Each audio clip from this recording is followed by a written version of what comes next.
Hello and welcome to another episode of Words with Myself.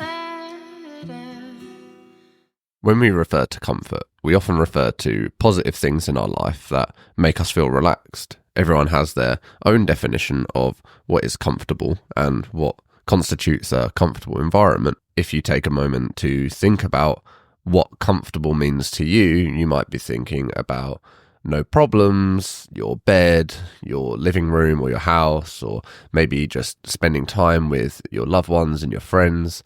These are things that we associate with being comfortable.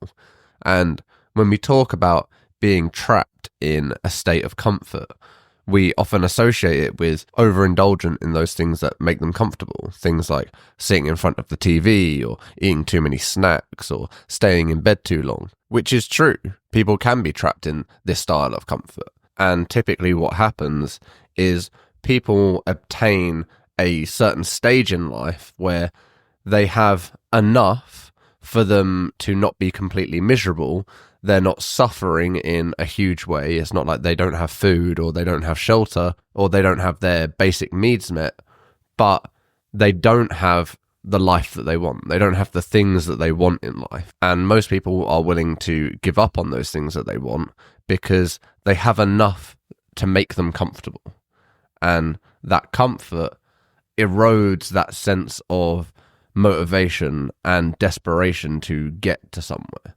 It's not like life is so bad that we need to take action in order to make it better, but we're also not living our dream life. And this is the comfort danger spot, because you don't have enough motivation or reason to put the effort in to drastically change your life, but you also have a sense of misery and emptiness because you have to sacrifice doing things that you want to do or achieving things that you want to do because what you have currently is not something that you want to lose.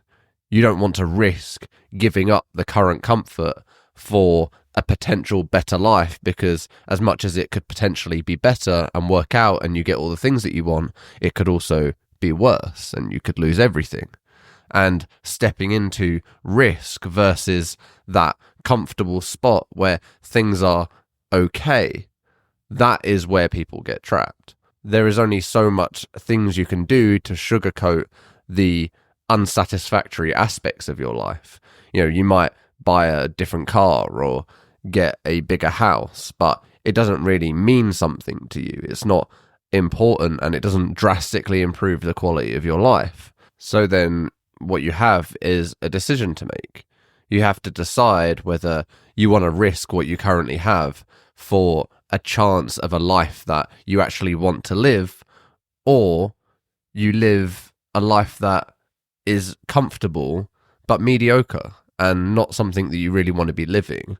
And to me, the thought of accepting that mediocrity, that standardness, accepting the comfort, at this point it seems a little bizarre to me, because I've had certain experiences and understood certain things through those experiences that allow me to realize that everything is a huge risk, and even the idea of comfort can be taken away from you. You know, just because you don't take risks, that doesn't mean that something bad can't happen and you lose it all anyway.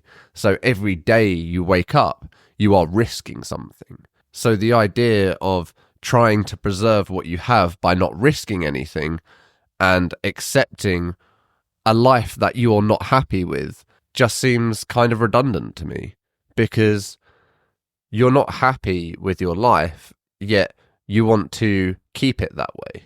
You want to ensure that things don't change. But I understand it. I understand why people make those choices, especially when there are other factors to consider, like your family.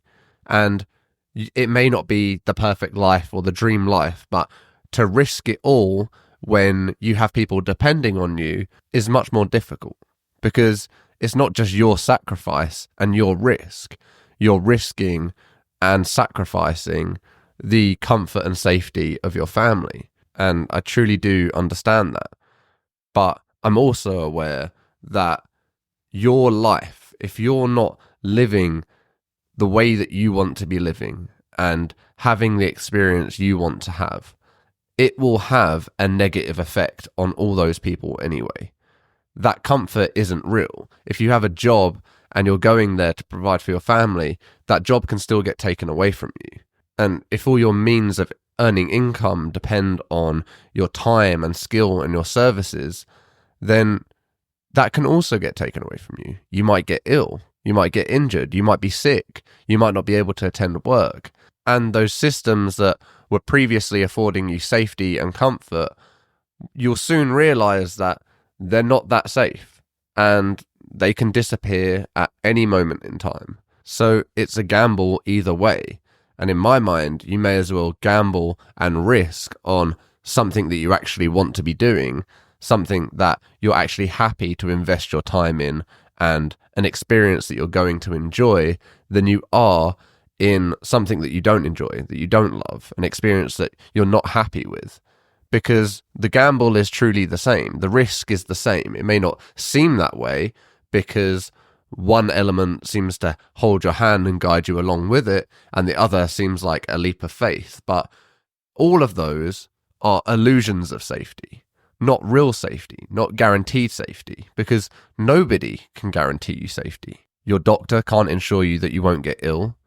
The company that you work for can't ensure you that it won't go out of business or get bankrupt or make redundancies. The country that you live in can't guarantee that there won't be wars or conflict brought upon you. We want to believe that these systems are in place. We want to believe in this idea of safety and comfort. But that idea is false, largely false. It's largely pretend. And okay, fine. There may be more risk in doing certain things. There may be more risk in starting your own company or going independent. But all of that risk is relative. And at least when you are doing the things that you want to do and going on the risky path, you are accepting the risk rather than believing a lie or believing an idea of safety and comfort that doesn't exist. You are actively engaging with the risk of life. You are pursuing life and going about your experience cognizant and aware that you are risking something, rather than living in a state of believing that everything is good and it always will be and nothing's going to go wrong and everything is fine and I'm safe and my job's going to be there forever and nothing's going to change, because we know that's not true. And even if that is true temporarily, we can't guarantee any longevity on it.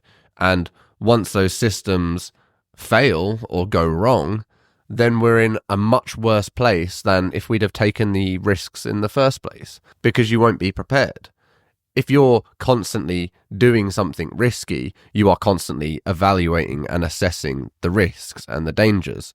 Whereas when you are comfortable, you are not living in a way that is preparing for those eventualities or preparing for what might go wrong. You are free to live in the bubble until the bubble pops. There is also a whole other side of comfort, and this is another way that many of us live, is not that everything is so good that we're comfortable. It's that everything has been so bad that we're comfortable. We're comfortable with the negative. We're comfortable with the fight. We're comfortable in the shadows and the darkness.